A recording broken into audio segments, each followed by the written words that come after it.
Hi friends, welcome back to my daily vlog. So daily vlog ಅಂತ ಹೇಳ್ತಾ ಇದ್ದೀನಿ. ಇವಾಗ ನಾನು ಡೈಲಿ ವ್ಲಾಗ್ನ ಸ್ಟಾರ್ಟ್ ಮಾಡ್ತಾ ಇದ್ದೀನಿ. ಅಂದರೆ ನನಗೆ ವ್ಲಾಗ್ ಮಾಡೋಕ್ಕೆ ಟೈಮೇ ಸಿಗ್ತಿರಲಿಲ್ಲ. ಅಪರೂಪವಾಗಿ ವ್ಲಾಗ್ನ ಹಾಕ್ತಾ ಇದ್ದೆ. ಹಾಗೆ ಅಂದ್ಕೊಂಡೆ ವ್ಲಾಗ್ನ ಡೈಲಿ ಅಪ್ಲೋಡ್ ಮಾಡೋಣ. ಹಾಗೆ ನಿಮಗೂ ಕೂಡ ನಾನು ಯಾರು ಅಂತ ಹೇಳಿ ಗೊತ್ತಾಗುತ್ತೆ. ಹಾಗೆ ನನ್ನ ಚಾನಲ್ ಕೂಡ ಸಬ್ಸ್ಕ್ರೈಬ್ ಮಾಡಿದವರು ಸಬ್ಸ್ಕ್ರೈಬ್ ಮಾಡಿ. ನಾನಿವತ್ತು ಹೋಗ್ತಾ ಇರೋದು ಡ್ಯೂಟಿ ಮುಗಿಸ್ಕೊಂಡು ಒಂದು ಫಂಕ್ಷನ್ ಇತ್ತು, ಹಾಗೆ ಸಾರಿ ತೆಗಿಬೇಕಿತ್ತು. ಹಾಗೆ ಇಲ್ಲಿ ಗಾರ್ಯಾಪಾಳ್ಯದಲ್ಲಿರುವ ಸಾರಿ ಶಾಪ್ಗೆ ಬಂದಿದ್ದೆ. ಆಲ್ರೆಡಿ ಇದಕ್ಕಿಂತ ಮೊದಲು ಬಂದು ನಾನು ನೋಡ್ಕೊಂಡು ಹೋಗಿದ್ದೆ. ಹಾಗೆ ಒಂದನ್ನ ಸೆಲೆಕ್ಟ್ ಮಾಡಿದ್ದೆ, ಗ್ರೀನ್ ಕಲರ್ ಇದು. ಸೊ ಇದನ್ನು ಕೂಡ ಸೆಲೆಕ್ಟ್ ಮಾಡಿದ್ದೆ, ಯಾವುದಂತ ನೋಡೋಣ ಅಂತ. ಸ್ಕೈ ಬ್ಲೂ ಅಲ್ಲಿ 2 ಮಾಡಿದ್ದೆ. ಹಾಗೆ ನಾನು ಇನ್ನೊಂದು ಸ್ವಲ್ಪ ಎಂತ ಹೇಳ್ತಾರೆ ಇದಕ್ಕೆ, ಬುಟ್ಟ, ಸ್ವಲ್ಪ ದೂರ ಇರೋ ಬುಟ್ಟನ ನೋಡಿದೆ. ನೋಡಿ, ಈ ಬುಟ್ಟ ಚೆನ್ನಾಗಿದೆ. ಸೊ ಇದನ್ನು ನಾನು ತೊಗೊಂಡೆ. ಆಮೇಲೆ ಒಂದು ಗ್ರೀನ್ ಕಲರ್ದು, ಇದಂತೂ ಕಾಂಬಿನೇಷನ್ ನನಗೆ ತುಂಬಾ ಇಷ್ಟ ಆಯಿತು. ಗ್ರೀನ್ ಕಲರ್ಗೆ ಪರ್ಪಲ್ ಕಲರ್ ಬಂದು ತುಂಬಾ ಚೆನ್ನಾಗಿದೆ. ನೋಡಿ ಎಷ್ಟು ಚೆನ್ನಾಗಿದೆ. ಸೊ ನನಗೆ ತುಂಬ ಇಷ್ಟ ಆಯಿತು. ಪ್ರೈಸ್ ಕೂಡ ಅಫೋರ್ಡೆಬಲ್ ಆಗಿತ್ತು. ಹಾಗೆ ಇದೆರಡನ್ನ ತೊಗೊಂಡು ಅಲ್ಲಿಂದ ಪ್ಯಾಕ್ ಮಾಡಿಕೊಂಡು ಮತ್ತೆ ರೂಮ್ ಕಡೆ ಹೊರಟೆ. ಸೊ ಹೋಗ್ತಾ ದಾರೀಲಿ ಸಂಜೆ ಆಗಿತ್ತಲ್ವ, ಹಾಗೆ ಬಜ್ಜಿ ಏನಾದರೂ ಕೊಂಡೋಗೋಣ ಅಂತ ಹೇಳಿ, ಮನೆ ಹೋಗೋ ರೋಡಲ್ಲೇ ಬಜ್ಜಿ ಅಂಗಡಿ ಇದೆ. ಸೊ ಅಲ್ಲಿಂದ ಬಜ್ಜಿ ಕೊಂಡೋಗೋಣ ಅಂತ ಹೇಳಿ, ಸಾರಿ ಕಲೆಕ್ಷನ್ ಅಂತ ನನಗೆ ತುಂಬಾ ಇಷ್ಟ ಆಯಿತು. ಪ್ರೈಸ್ ಕೂಡ ಓಕೆ ಇತ್ತು. ಮೋಡ ಕೂಡ ಆಗಿತ್ತು, ಮಳೆ ಬರುತ್ತೇನೋ ಅಂತ ಅಂದ್ಕೊಂಡಿದ್ದೆ. ನ್ಯೂಸಲ್ಲೆಲ್ಲ ಇತ್ತು ಬ್ಯಾಂಗ್ಳೂರಲ್ಲಿ 3 days ಮಳೆ ಇದೆ ಅಂತ ಹೇಳಿ. ಆದರೆ ಒಂದೇ ದಿನ ಮಳೆ ಬಂದಿರೋದು. ಹಾಗೆ ಇಲ್ಲಿ ಇವಾಗ ನನ್ನ ಮನೆ ಅಂಗಡಿ ಹತ್ರ ಬಂದೆ. ಮನೆ ಪಕ್ಕ ಇಲ್ಲಿ ಬಜ್ಜಿ ಅಂಗಡಿ ಇದೆ. ಸೊ ಇಲ್ಲಿ ನಾನು ಇವಾಗ ಬಜ್ಜಿ ತೊಗೊಂಡೆ. ಜಾಸ್ತಿ ಏನು ತಿನ್ನಲ್ಲ ಆಯಿತಾ, 30 rupees ಬಜ್ಜಿ ತೊಗೊಂಡೆ. ಅಲ್ಲಿಂದ ರೂಮ್ ಕಡೆ ಹೊರಟೆ. ಸೊ ಇದು next day vlog. Night vlog ಅಲ್ಲೇ ಸ್ಟಾಪ್ ಆಗಿತ್ತು. ಈವ್ನಿಂಗ್ ನೈಟಲ್ಲಿ ಏನು ಅಡುಗೆ ಎಲ್ಲ ಮಾಡಿದೆ, ಅದು ವ್ಲಾಗ್ ಮಾಡಿಲ್ಲ.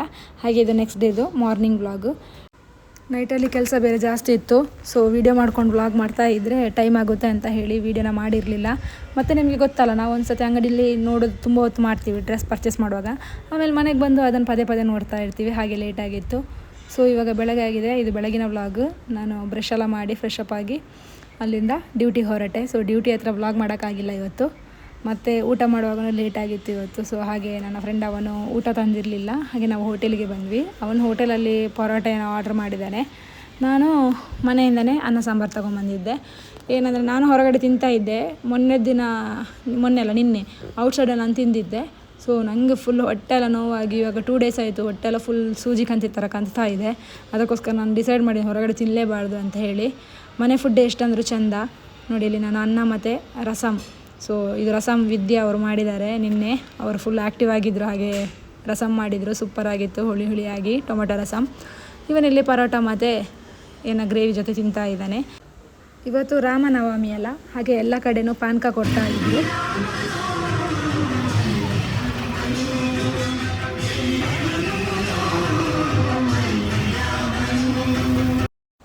ಎಲ್ಲರೂ ಆ ಕಡೆ ಹೋಗಿ ಪಾನಕನ ತೊಗೊಂಬರ್ತಾ ಇದ್ದರು. ಹಾಗೆ ನಾನು ಕೂಡ ಈ ಕಡೆ ಪಾರ್ಕ್ ಮಾಡಿ ಆ ಕಡೆ ಹೋಗಿ ಪಾನಕನ ತೊಗೊಂಬಂದೆ. ಇವನು ಈ ಕಡೆ ನಿಂತಿದ್ದ. ಸೊ ನನ್ನ ಡ್ಯೂಟಿ ಇವಾಗ ಮುಗೀತು. ಇಲ್ಲಿಂದ ಪಾನಕ ಕುಡಿದು ಸ್ವಲ್ಪ ಆಫೀಸಿಗೆ ಹೋಗಿ ಕೆಲಸ ಇದೆ, ಅಲ್ಲಿಂದ ಮನೆಗೆ ಹೋಗಬೇಕು. ಇವತ್ತಿನ ವ್ಲಾಗ್ ಇಲ್ಲೇ ಎಂಡ್ ಮಾಡ್ತಾ ಇದ್ದೀನಿ. ಇದರ ಕಂಟಿನ್ಯೂ ವ್ಲಾಗ್ನ ನಾಳೆ ಕಂಟಿನ್ಯೂ ಮಾಡ್ತೀನಿ. ನೆಕ್ಸ್ಟ್ ವ್ಲಾಗ್ನಲ್ಲಿ ಸಿಗೋವರೆಗೂ tata bye bye, take care, love you all. ಯಾರು ನನ್ನ ಚಾನಲ್ನ ಸಬ್ಸ್ಕ್ರೈಬ್ ಮಾಡಿಲ್ಲ, ಪ್ಲೀಸ್ ಸಬ್ಸ್ಕ್ರೈಬ್ ಮಾಡಿ, ಮತ್ತು ಲೈಕ್ ಮಾಡಿ, ಶೇರ್ ಮಾಡಿ, ಕಮೆಂಟ್ ಮಾಡಿ.